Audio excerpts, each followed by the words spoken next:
दिवसापासून पाहतोय, की पहिल्या दिवशी बातमी चालली टीव्हीवर, की 6 लोक विमान प्रवासामध्ये होते.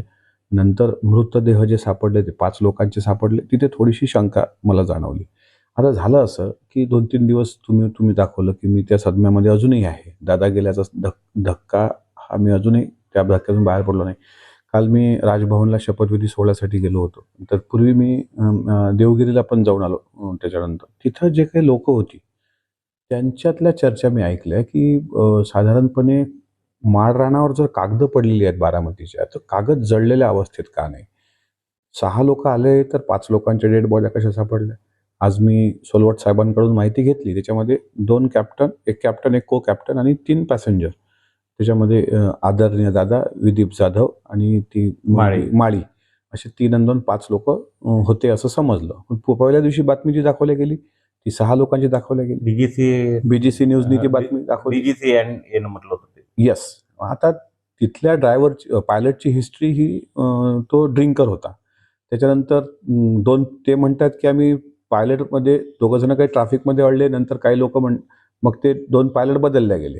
दुसरं असं महत्त्वाचं आहे, की ज्यावेळेस राऊरकेलामध्ये विमान अपघात झाला ओडिसाच्या, त्यावेळेस विमान वेळी विमानाचा स्फोट झालेला नाही. ते विमान असं लँड होताना दिसतेय, पण ते पडलेलं दिसतंय.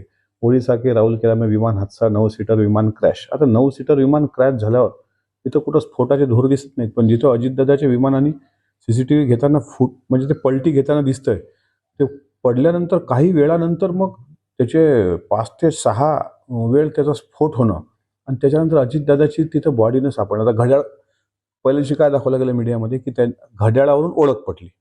घड्याळच कुठं गायब आहे? ती घड्याळ कुठे आहे मला सांगा बरं, कुठे आहे ती घड्याळ? त्याच्यामुळे ह्या सगळ्या शंका, कुशंका याला थोडंसं मला असं वाटतं ह्या महाराष्ट्राच्या मनातल्या आहेत. हे विचारणं काही गैर नाही आहे. याचं कुठलं मी राजकारण करत नाही आहे. माझ्या मनातल्या ज्या शंका आहेत, त्या शंका मी मांडल्या आणि त्यामध्ये पायलट का बदलल्या गेले ही माझी पहिली शंका. मूळ पायलट जे होते त्यांना उशीर यायला का झाला ही दुसरी शंका. पहिल्या दिवशीचा दादांचा दौरा हा दुपारी 2 नंतर होता. त्यानंतर त्यांनी पक्षातल्या लोकांना भेटीसाठी वेळ राखीव ठेवला होता. मग 1 सेकंदही शांत न राहणारे दादा रात्री 10 वाजेपर्यंत त्यात कोण कोण दादांना भेटलं. दुसऱ्या दिवशी म्हणजे त्या दिवशी दादा ताफा घेऊन सरळ पुण्याला जाणार होते. पुण्यावरून बारामतीला त्यांच्या ड्रायव्हरनी पण सांगितलेलं आहे काकांनी.